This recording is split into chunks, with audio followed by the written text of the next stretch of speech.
4.27 판문점 선언 7주년 기념 행사에 함께 주신 모든 분들께 반가운 인사를 드립니다.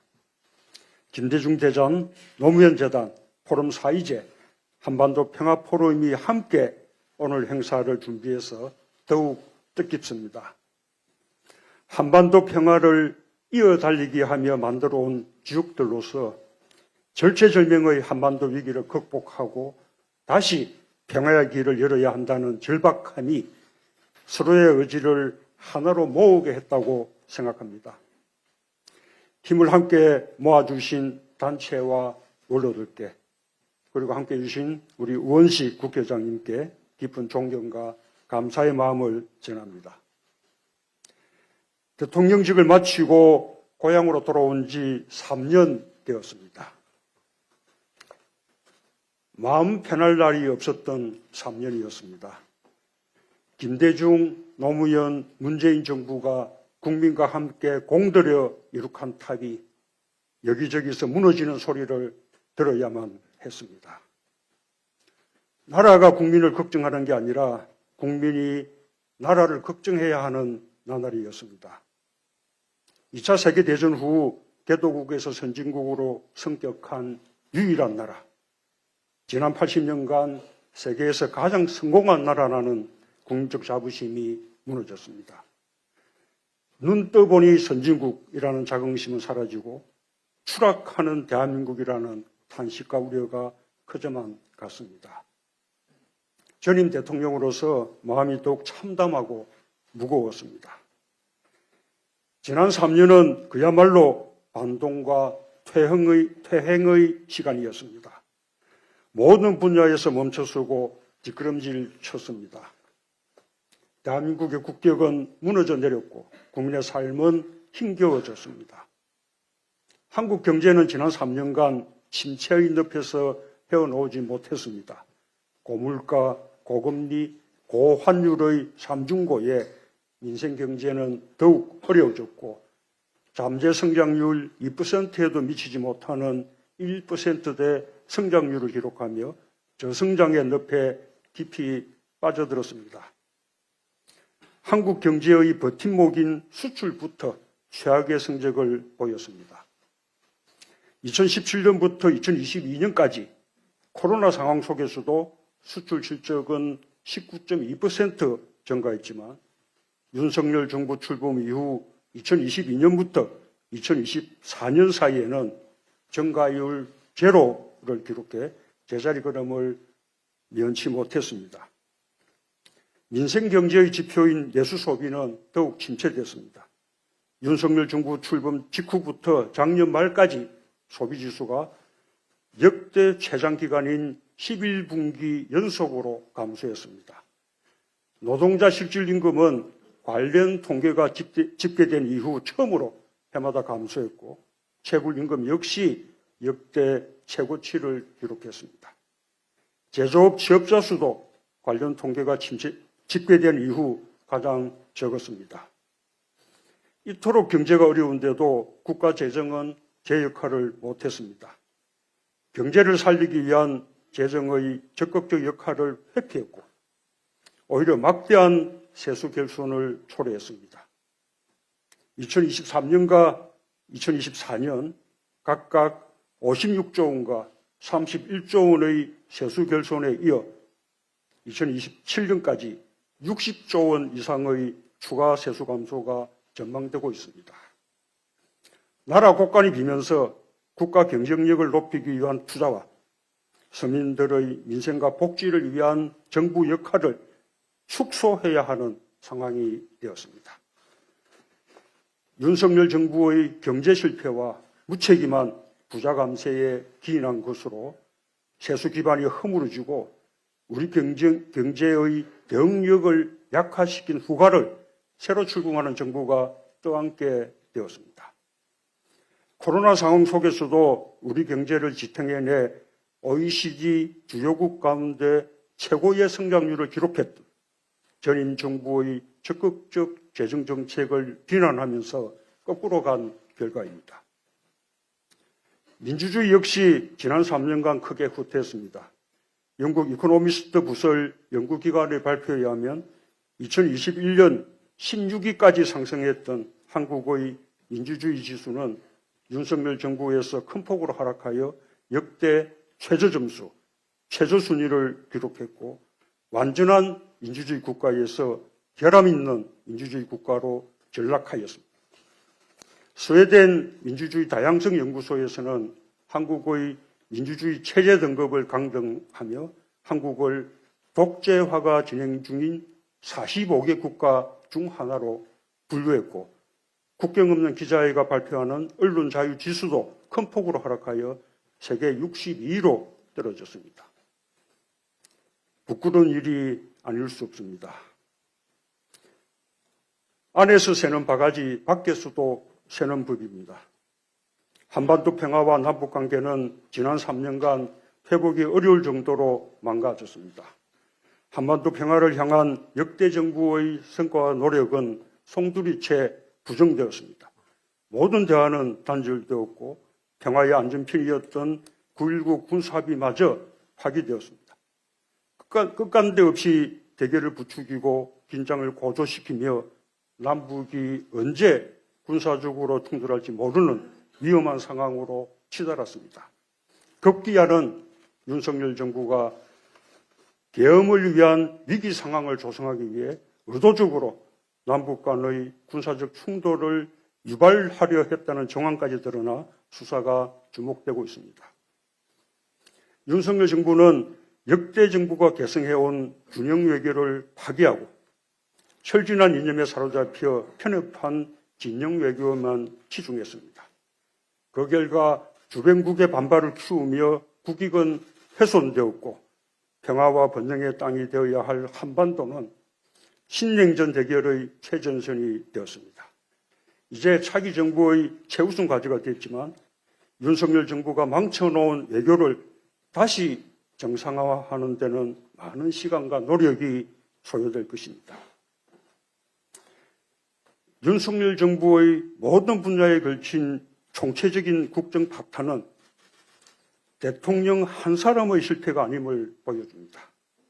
집권 세력의 낡은 이념과 낡은 세계관, 낡은 안보관과 낡은 경제관이 거듭해서 총체적인 국정 실패를 초래해왔다는 교훈을 우리는 잊어서는 안 됩니다. 12.3 비상계엄은 대한민국 퇴행의 결정판이었습니다. 민주화된 우리나라에서 이러한 시대착오적 일이 대명천지에 벌어질 것이라고는 꿈에도 생각하지 못했습니다. 수십 년 전 군부 독재 시대에나 있었던 어둠의 역사가 오늘의 대한민국에서 재현되는 것을 보고 세계도 경악을 금치 못했습니다. 방심하면 언제든지 역사를 거스르는 퇴행적 시도가 일어날 수 있다는 것. 늘 깨어있는 시민들의 조직된 힘이 있어야 역사의 반동을 막고 계속 전진할 수 있다는 사실을 국민들은 새삼 절감하게 되었습니다. 반헌법적 비상계엄이 낭비인 상처와 후유증은 매우 깊습니다. 무엇보다도 가짜뉴스와 그릇된 신념과 망상에 기초한 정오와 혐오, 극단의 정치가 국민 통합을 해치고 민주주의를 위태롭게 하고 있습니다. 비정상과 몰창 시기판을 치며 민주주의를 근본에서부터 흔들고 있는 현실을 우리 사회가 심각하게 인식하고 이를 극복해 나가는 데 힘을 모아야 할 것입니다. 통합과 상생, 연대와 협치의 정치도 이 토대 위에서만 가능할 것입니다. 비상계엄이 남긴 경제적 손실 또한 엄청납니다. 한국은행은 국내 총생산이 6조 원 이상 증발한 것으로 추산했습니다. 비상계엄으로 인한 소비 위축으로 2달 만에 자영업자 수가 20만 명이나 감소하는 등 민생 경제에 준 악영향은 더욱 큽니다. 그나마 국회가 신속하게 계엄 해제를 의결하고 평화적으로 사태를 종식시킨 것이 환율과 주식시장의 충격을 완화하고 대외 신인도의 추락을 막을 수 있었습니다. 비상계엄은 국가 리더십 공백을 자초했습니다. 격변하는 국제질서와 격화되는 글로벌 통상전쟁에 적시에 대응하지 못함으로써 생긴 국가적 손실을 지금 우리는 겪고 있습니다. 역사는 때로는 후퇴하지만 결국 전진한다고 믿습니다. 대한민국은 전 세계가 경탄하는 놀라운 민주주의 회복력을 바탕으로 새롭게 시작하며 앞으로 나아갈 것입니다. 여전히 대한민국은 위대한 나라입니다. 지난 3년간 퇴행의 시간이었다고 해도 그동안 축적되어 온 대한민국의 국력과 위상은 쉽게 흔들리지 않습니다. 대한민국에는 위대한 국민이 있습니다. IMF 위기 극복에서, 촛불혁명에서, 코로나 대유행의 극복에서, 그리고 최근의 기초의 혁명까지 언제나 깨어있는 시민들의 성숙한 시민의식이 위기의 대한민국을 구하며 대한민국을 더욱 강하게 만드는 힘이 되었습니다. 이제 다시 새로운 출발점에 섰습니다. 국민들의 성숙한 시민의식이 역사의 수레바퀴를 다시 앞으로 돌리며 민주, 민생, 평화의 길로 나아갈 기회를 만들어냈습니다. 역사는 반복한다는 말이 있습니다. 돌이켜보면 역대 민주당 정부는 역대 보수 정권이 남긴 퇴행과 무능을 바로잡고 대한민국을 다시 전진시켜내는 것이 운명처럼 되었습니다. 국민이 선택하게 될 새 정부가 국민과 함께 훼손된 대한민국의 국격을 회복하고 더욱 유능하게 자랑스러운 나라를 만들어 나가길 기대합니다. 퇴행과 전진을 반복해온 역사도 이제 종지부를 찍을 때가 되었습니다. 다시 한반도 평화의 길로 나설 때입니다. 역대 민주당 정부가 굳은 의지와 이어달리기로 한반도 평화의 길을 개척했듯이 평화를 지향하는 유능한 새 정부가 한반도 평화의 역사를 잇고 새로운 한반도 평화 프로세스를 재개하기를 기대합니다. 남북 간의 대화를 재개하는 것이 무엇보다 중요합니다. 문재인 정부가 출범한 2017년 당시에도 거듭된 북한의 핵과 미사일 도발과 북미 간의 말폭탄으로 한반도가 전쟁 위기에 직면해 있었지만 결국 남북 대화를 통해 전쟁의 위기를 평화의 기회로 바꿀 수 있었습니다. 남북 관계가 최악의 상태에 처해 있고 도저히 대화를 말할 분위기가 아닌 것처럼 보이는 지금이야말로 그 어느 때보다 대화의 노력이 필요한 때입니다. 미국과 일본은 이미 북한과의 대화 의지를 표명한 바 있습니다. 물밑 접촉이 시작되었을 가능성도 있습니다. 우리가 그 대화의 구경꾼이 되어서는 안 될 것입니다. 군사적 충돌의 위험을 피하기 위해서는 9.19 군사합의를 복원하는 것이 출발점입니다. 한반도에서의 전쟁은 우발적 충돌에 의해 촉발될 수 있다는 사실을 잊지 말아야 합니다. 일각에서 제기되는 핵무장론은 위험한 주장입니다. 북한의 핵 개발에 면죄부를 주고 한반도의 비핵화를 포기하는 것이며 동북아를 세계의 화약고로 만들 수 있는 무책임한 주장입니다. 국제사회에서 고립을 자초하고 경제 제재를 초래하며 국가와 민족을 공멸의 길로 이끌 수 있는 위험천만한 주장입니다. 균형 외교는 안보와 경제를 위해 가장 중요한 국가 생존 전략입니다. 편중 외교는 우리의 지정학적 조건을 치명적 약점으로 만들어버리는 어리석은 발상입니다. 우리의 지정학적 조건을 오히려 장점으로 만들어 평화와 번영의 지렛대로 활용하는 지혜로운 외교 전략이 필요합니다. 긴밀한 한미동맹을 바탕으로 주변국들과 협력을 적극적으로 이끌어내므로써 한반도의 평화의 환경을 조성해 나가는 한편 호혜적인 경제협력과 민간교류를 더욱 활성해 나가야 할 것입니다. 당장은 외교를 복원하는 노력부터 시작해야 합니다. 무모한 비상계엄으로 상당 기간 정상 외교의 공백을 초래했고 외교의 골든타임을 날려버렸습니다.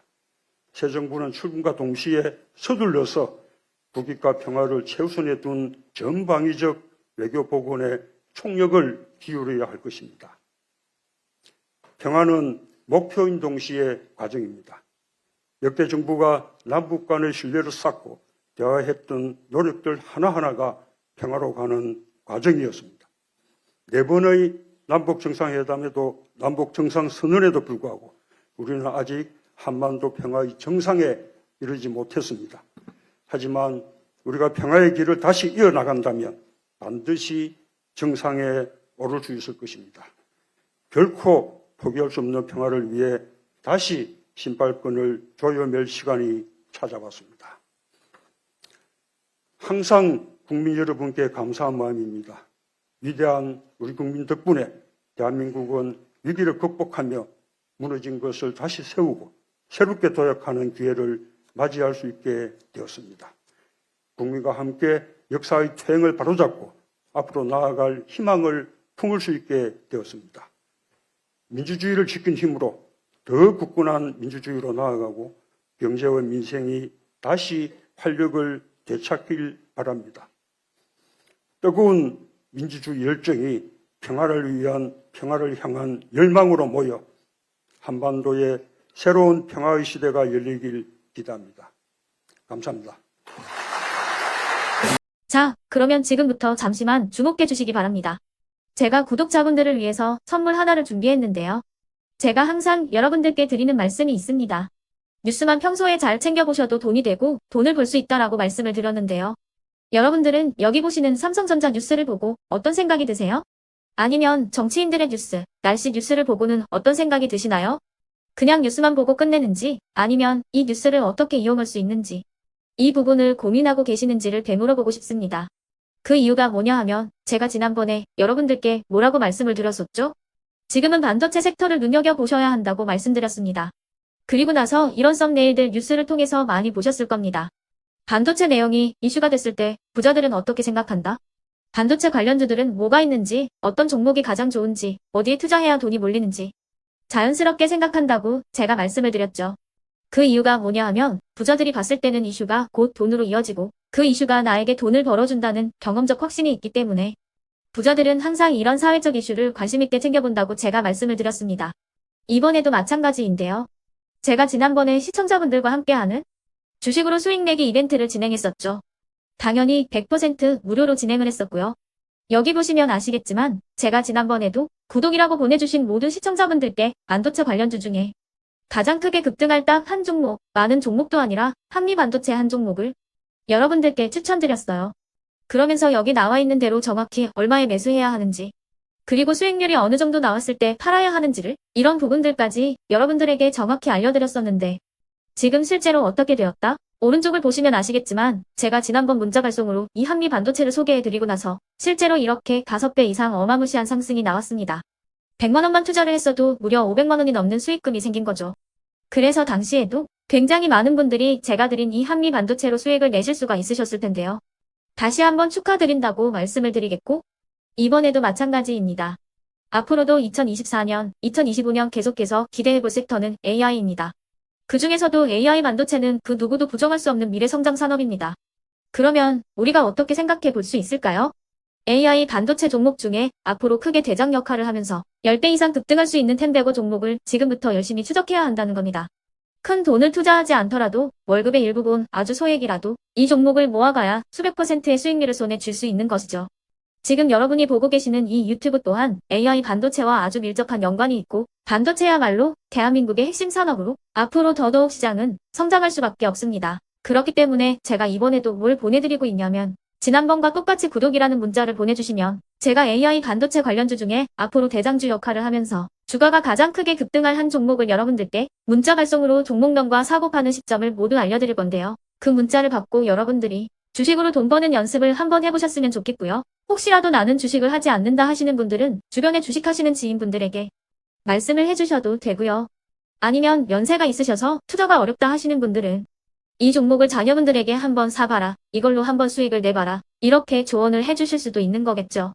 그래서 지금 이 영상을 보시는 시청자분들 중에 나도 이번 종목이 좀 궁금하다 하시는 분들은요. 누구나 상관없이 그리고 어느 시간대나 상관없이 부담 없이 010-2514-5930번으로 구독이라는 문자 보내주시면 제가 이번에도 똑같이 무료 추천 급등주 문자를 보내드리겠습니다.